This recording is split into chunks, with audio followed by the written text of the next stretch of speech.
Hey guys, this is V2 Vengeance and this is Evro Croby 87 in his T-54. We are on Sand River. Unfortunately XVM is not showing any stats, probably my 14 days have just passed. So, he's top tier and his platoon got in a really good matchmaker this time. And let's see what he can do. So, as you can see, he's headed for the hill. And usually I notice that a lot of the team is going for the hill on this map. However, this time is not really a lemming train, it's more like actually there is a little amount of people going to the hill. So, that might be a good or bad thing depending on how many enemy tanks are going to go here. So, we can see that the enemy has a 3090 spotting there. There has been only a Lorraine spotted on this side by the T-49. And as you can see, there are also some heavy tanks there on the bottom side at about K2. So how it's looking right now, it doesn't really look like there are any tanks here.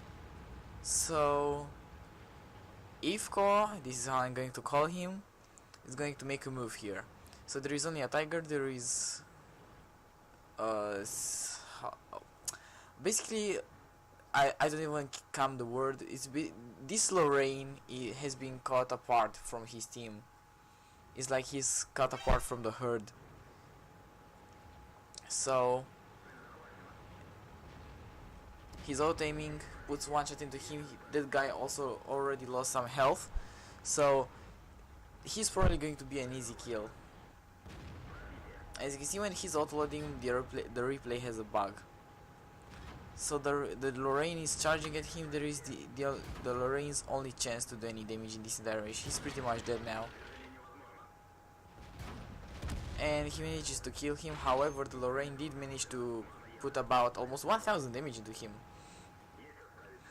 So he didn't go down without a fight. There is a Tiger. And oh my god, the Tiger should be a tank that you should fear, but even when you are like the Tiger is top tier, even in that kind of matchmaker, you always love to fire Tigers because they are like an experience, I don't know, an experience chest and credits. They are really easy to kill. And most of the Tiger players are not really that experienced, to be honest. If you come across a very good Tiger player, yes, he's going to make a very hard time for you because if he knows how to play the Tiger, he's going to use that insane DPM to the maximum. However, as you can see, this guy in this position, even though he's in a very bad spot and he can shoot only the turrets of those tanks, he is not moving anywhere, so he was pretty much cut up in the open. There is a Tiger P. He's aiming for the Tiger P. Unfortunately, that one bounces. Still not a big deal. On the other hand, as we're looking on the map, his team on the lower side of the map is really getting their asses kicked. So they need to push on this side very quickly in order to be able to flank those enemy tanks until there are no allies left. Because if all his allies die, and even though they're a 3-man medium tank platoon, if they are going to rush into like 4 or 5 heavy tanks, they have a very high chance of dying there. So they need to go while there are still allied tanks in order to be able to flank the enemies. So as you can see, he's realizing that he needs to make a move back very quickly. He can't really afford to take the time and kill those enemy tanks in the base. He's going to leave a platoon mate, the Centurion, and the IS in order to do that. So he's going to go back and try to defend the base as much as he can. So he's already done 3000 damage.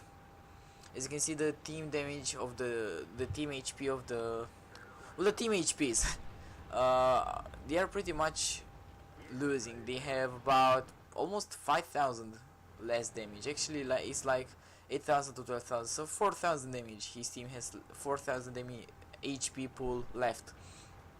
Also, it's 4th weight. So he really needs to get into a good position here and defend. Just looking on a minimap, you can see exactly how many enemy tanks are here.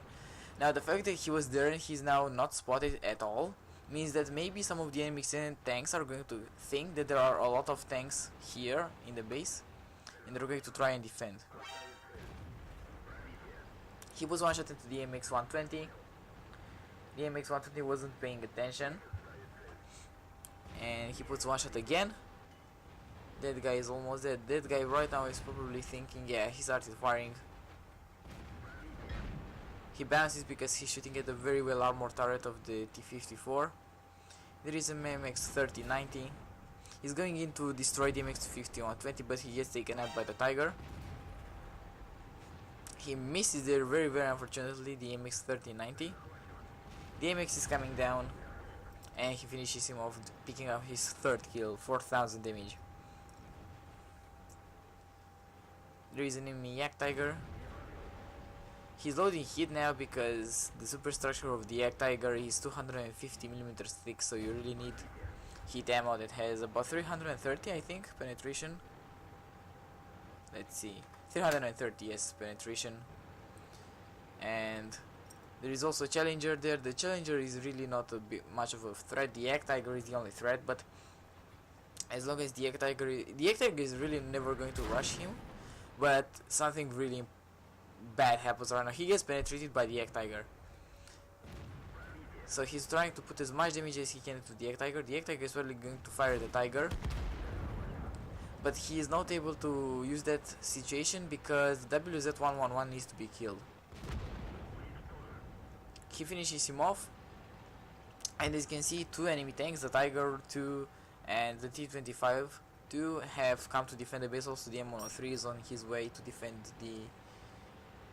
his friendly base. Well, he misses, but the Yak Tiger also misses, and right now he wants to make sure this shot counts, and he manages to pick up his 5th kill. And the allies are pretty much going to cap really soon, but as you can see, the M103 manages to kill the IS, and suddenly they managed to turn the game around.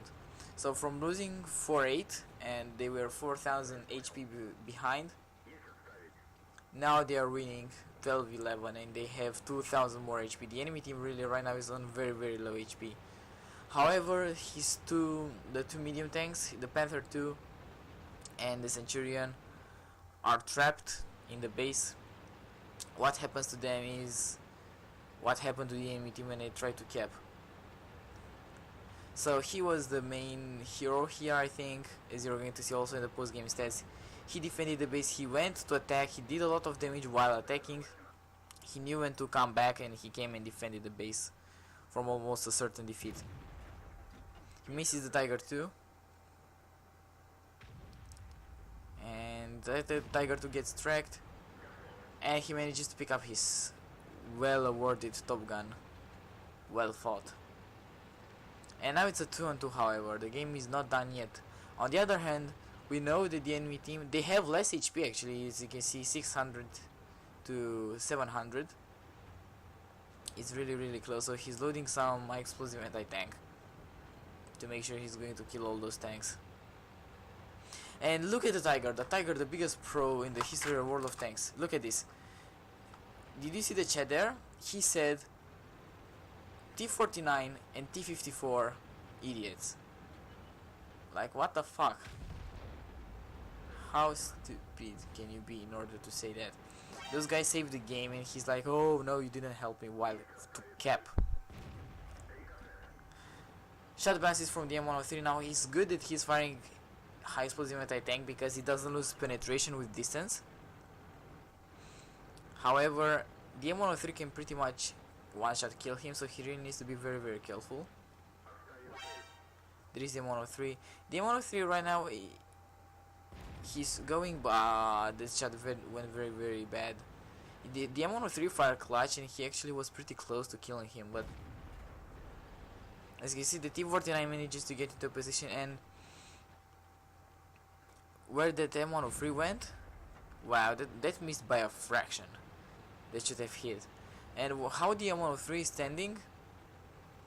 Well, he's pretty much in a bad position because against very mobile tanks, he will not be able to do very well.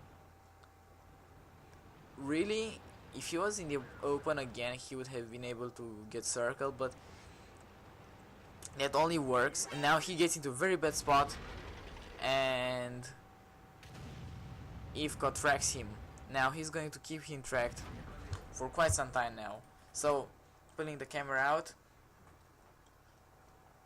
look at this Tiger 1 idiots. Like, what did the Tiger do? He managed to pick up 2 kills, but we're going to see in the end how many. Well, he's from the clan Wank. Maybe that's a little bit ironic. So right now, if I was him, probably he would. Right now, could have been able to shoot the M103 in the turret. To be honest, I don't know why he didn't take the shot. Probably he was just very tensed. The moment was very tense, so he didn't want to. He just wanted to make sure he keeps the M103 track. Now, looking at how that guy is keeping his turret, he was just asking for it, and in the end, the game ends, and he managed to pick up 5,442 damage and 7 kills. So very good game by Ivgo. He managed to read the map very well. He went to defend when he needed to, and he carried his team. So let's see some post-game stats. So this was without a premium account, 52,000 credits, 1364 experience, mastery badge, ace tanker, shell proof, duelist, far for effect, high caliber and top gun. And team score, as you can see, 5,442 damage, by far the most damage in his team. Also the Centurion, his platoon, so his platoon did the most damage, they carried their team, but Ivko in special. The enemy Tiger played a very good game. And other than that, yeah, the T-49, he made a very good teamwork with this T-49. Matthew Segui, also shout out to him, he played pretty well. So, unfortunately, because he fired all his hit shells, he ran a pretty big loss in credits. But still, it was worth because it was a good game. So 38 shots fired, 32 hit the target, 20 of those penetrated, 5,442 damage, 10 hits received. He was really close to dying. Any of the shots that bounced from all, he actually took 6 bounces, would have killed him. So he played really well using his turret to the maximum. 1720 damage blocked by armor. So I hope you guys did enjoy this video. If you did, please think about rating it and have an absolutely awesome day. I'll see you later.